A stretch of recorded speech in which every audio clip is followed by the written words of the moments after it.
हीरे का नाम जब भी लिया जाता है तो कोहिनूर का नाम सबसे पहले आता है।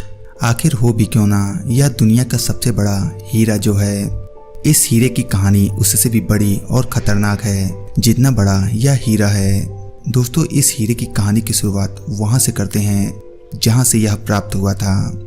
वर्तमान आंध्र प्रदेश के गुंटूर जिले में स्थित गोलकुंडा के खदान से यह प्राप्त हुआ था। इस खदान से दरियाई नूर और नूर उन एन नाम का हीरा भी प्राप्त हुआ था। लेकिन जितनी प्रसिद्धि कोहिनूर को मिली उतनी किसी और हीरे को नहीं मिल सकी। लेकिन जैसे जैसे समय बीता यह हीरा श्रापित माना जाने लगा। दोस्तों, कोहिनूर हीरा सबसे पहले किसके पास पहुंचा था, इसकी जानकारी इतिहास में नहीं मिलती है। हालांकि बाबरनामा में इसका पहला जिक्र किया गया है।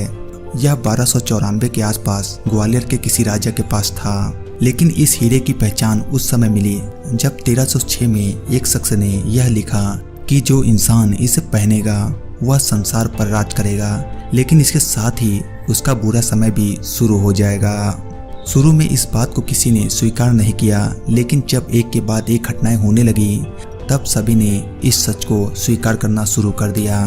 दोस्तों, काकतीय वंश के अंत के बाद यह हीरा तुगलक वंश के पास, फिर मुगलों के पास आया और जिनके पास भी यह पहुंचा उनका परचम शुरू में खूब लहराया, लेकिन अंत भी बुरी तरह से ही हुआ। शाहजहां ने कोहिनूर हीरे को अपने मयूर सिंहासन में जड़वाया और रिजल्ट यह हुआ कि उनकी पत्नी उन्हें छोड़कर दुनिया से चली गई और फिर बेटे ने भी नज़र बंद करके सत्ता अपने हाथ में ले लिया। 1739 में नादिर शाह का भारत पर आक्रमण हुआ और मुगलों को पराजित करके नादिर शाह कोहिनूर को अपने साथ पर्सिया ले गया। नादिर शाह ने ही इस हीरे को कोहिनूर नाम दिया था। इससे पहले इसे अन्य नाम से भी जाना जाता था। कोहिनूर ले जाने के ठीक 8 साल बाद यानी 1747 में नादिर शाह की हत्या कर दी गई थी। यानी कोहिनूर ने भी यहाँ भी अपनी मनहूसियत दिखाई।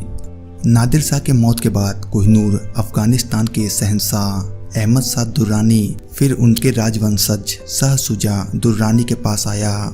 लेकिन कोहिनूर के अशुभ प्रभाव के कारण उसकी सत्ता चली गई और वह वहां से भागकर पंजाब पहुंचा और कोहिनूर हीरा रणजीत सिंह को सौंप दिया।